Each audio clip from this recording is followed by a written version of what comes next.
Good morning. This is the Great Basin Smoke Dispersion Briefing for Monday, November 23rd. Looking at precipitation over the past week, you can see quite a bit here across the higher terrain of Idaho into parts of far northern Nevada. That green indicating a half-inch or more precipitation. Also quite a bit across the Sierra front, overspread some of the large fires that were burning there just several days ago, and also quite a bit of precip up in the higher terrain of western Wyoming. Elsewhere, it's been bone dry. You can see the percent of normal in the red, where we're 0 to 10% of normal for this time of year. And this dryness across the central and southern, especially southeastern portion of the Great Basin is a big picture of the general drought. And the latest drought information released just a few days ago shows the highest level of exceptional long-term drought, now covering a good portion of central and southern Utah to parts of Nevada. Extreme drought conditions covering a much larger area, most of Nevada and most of Utah as well. So something we'll be keeping an eye on as we go through the winter months into early next year. 100-hour fuels still quite dry in the upper single digits, between 6 and 10% in these golden areas, a bit higher here, above 10% in the areas in yellow and green. In terms of snowfall, recent snowfall, several inches across the higher terrain of Idaho and western Wyoming, otherwise not much at all. On the right-hand side, snow cover quite plentiful, about 1 to 3 feet of snow in the higher terrain of Idaho and western Wyoming, and a couple of inches to near a foot across the Uintas and the highest terrain of northern Utah. Otherwise, pretty barren, good snow cover across the higher terrain of the Sierra. Looking at the upper level satellite imagery, a deep trough of low pressure coming in, moisture kind of limited, but lots of clouds around. This will be a light precip producer for a good portion of the area. Good dispersion as we're going to be in the center of a low pressure trough. So we see the upper level map for today, and there is a trough by later this afternoon, evening. The areas in green and dark green is where we're probably going to see not just cloud cover, but some precipitation. Overall ventilation areas in the white, yellow, excellent. Limited only by cloud cover areas in the red, but overall pretty good dispersion.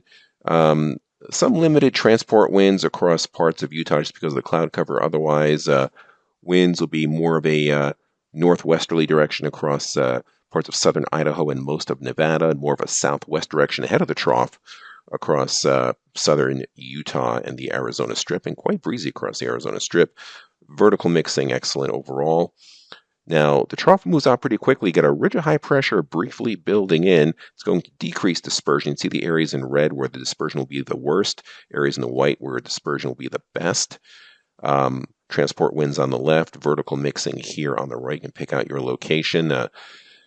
Now, looking for Wednesday, the next storm system comes in mostly into the Pacific Northwest and into Idaho.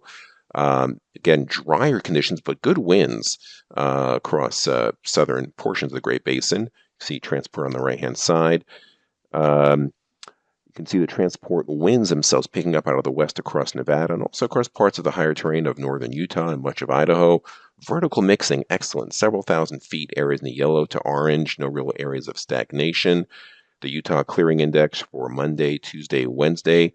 Best dispersion today, decreasing a little bit towards midweek. Now, precipitation over the next 3 days, light amounts, a couple of hundredths to a tenth of an inch, maybe quarter inch in the darker green up in parts of Idaho. Now, looking further down the road into Thursday, high pressure ridge building back in behind that trough, but that trough low pressure still centered down over Vegas to southern Utah, so excellent overall dispersion. You can see winds starting to kick over more of a northerly direction. On Friday, the high pressure ridge builds back in. We start seeing a bit more stagnation with more areas in the red and purple, especially across northern and western sections of the Great Basin closer to the high pressure ridge. Similar story again on Saturday and Sunday. High pressure remains in control, increasing stagnation as we go through the holiday weekend.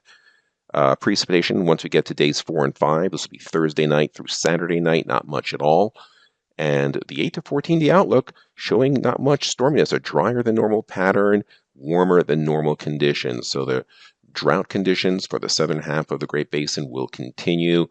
Sunny days could offer good burning. Surface fuels should be dry overall. So that's what it looks like for now. This concludes our briefing. Next one will be coming up this Wednesday. Again, Wednesdays and Fridays, although we'll be not producing one this Friday because of the holiday period. Have a great day.